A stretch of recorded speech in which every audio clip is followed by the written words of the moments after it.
નમસ્કાર અમારા પરમ સ્નેહી પેન્શનર મિત્રો, નિવૃત્ત કર્મચારી મિત્રો, ભાઈઓ તથા બહેનો, સ્વાગત છે આપ સૌનું આપણી આ યુટ્યુબ ચેનલ ભાવેશ મકવાણા ન્યૂઝમાં।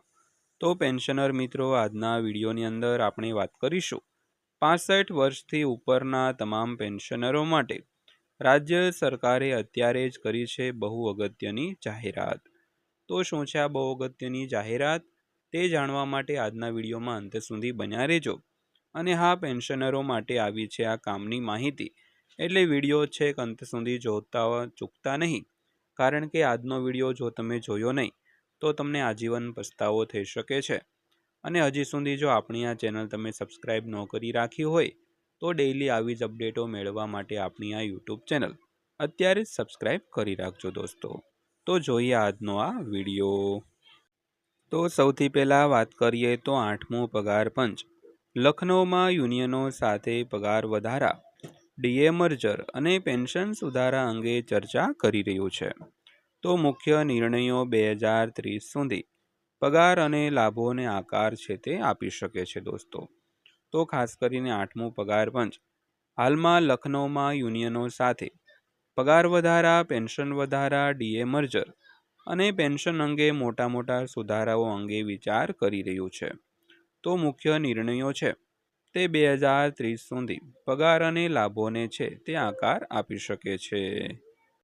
તો ત્યારબાદ વાત કરીએ તો 8મા પગાર પંચ દ્વારા 22 અને 23 જૂનના રોજ લખનૌ ઉત્તર પ્રદેશમાં કર્મચારી પ્રતિનિધિ જૂથો, યુનિયનો અને હિસ્સેદારો સાથે બેઠકો યોજવાની છે। તો આ પરામર્શનો હેતુ પગાર સુધારા, ભથ્થા, પેન્શન લાભો અને એકંદર પગાર માળખા પર પેનલ દ્વારા તેની ભલામણોને અંતિમ સ્વરૂપ આપવામાં આવે તે પહેલાં કેન્દ્ર સરકારના સંગઠનો અને કર્મચારી યુનિયનો પાસેથી પ્રતિસાદ એકત્રિત કરવાનો છે દોસ્તો। તો ત્યારબાદ વાત કરીએ તો ઉત્તર પ્રદેશના કર્મચારી સંગઠનો તેમની માંગણીઓ અને ફરિયાદો રજૂ કરે તેવી અપેક્ષા છે, જેમાં ફિટમેન્ટ ફેક્ટર, મોંઘવારી ભથ્થાનું મર્જર, પેન્શન સુધારા અને નિવૃત્તિ લાભો પર ચર્ચાઓ કેન્દ્રિત થવાની સંભાવના છે। તો બેઠકોમાં મુખ્ય મુદ્દાઓમાંનો મુખ્ય મુદ્દો કેન્દ્ર સરકારના કર્મચારીઓ માટે નોંધપાત્ર પગાર વધારો સુનિશ્ચિત કરવા માટે ઉચ્ચ ફિટમેન્ટ ફેક્ટરની માંગ છે। તો ઘણા કર્મચારી સંગઠનોએ ડીએને મૂળ પગાર સાથે મર્જ કરવાની તેમની લાંબા સમયથી માંગણીઓનો પણ પુનરુચ્ચાર કર્યો છે।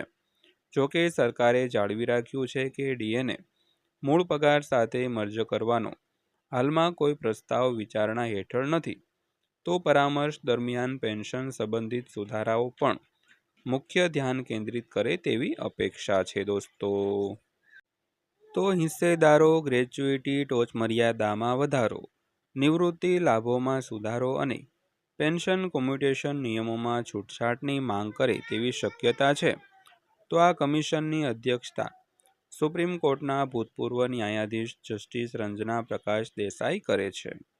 તો અન્ય સભ્યોમાં સભ્ય સચિવ તરીકે સેવા આપતા ભૂતપૂર્વ આઈએએસ અધિકારી પંકજ જૈન અને પ્રોફેસર પુલક ઘોષ, જે નાણાકીય ક્ષેત્રના કાર્યકાળના પ્રોફેસર અને વડાપ્રધાનની આર્થિક સલાહકાર પરિષદના સભ્ય છે।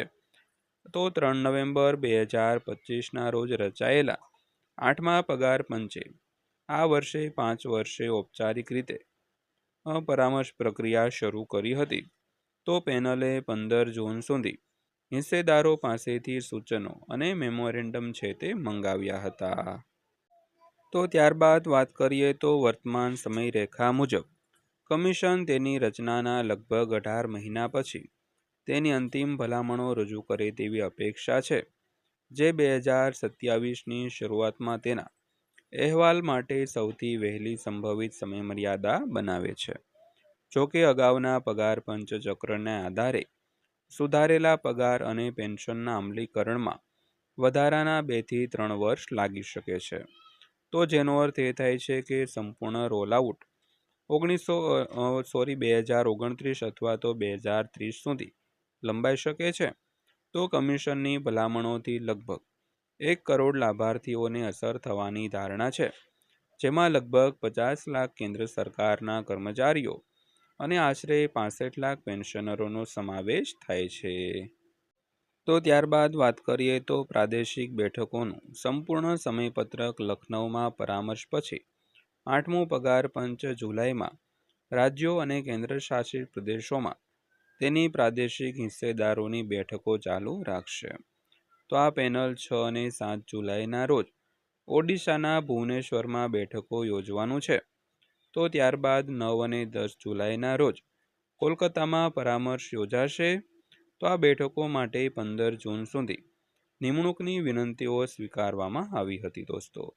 તો દોસ્તો આ હતી આજની માહિતી પસંદ આવી હોય, વિડીયો સારો લાગ્યો હોય તો વિડીયોને એક લાઇક કરજો અને રોજે રોજ આવા જ વિડીયો જોવા માટે આપણી આ ચેનલ સબસ્ક્રાઈબ કરી લેજો. તો ફરીવાર પાછા મળીશું એક નવા વિડીયો સાથે, નવી માહિતી સાથે. ત્યાં સુધી સૌને જય હિન્દ, વંદે માતરમ.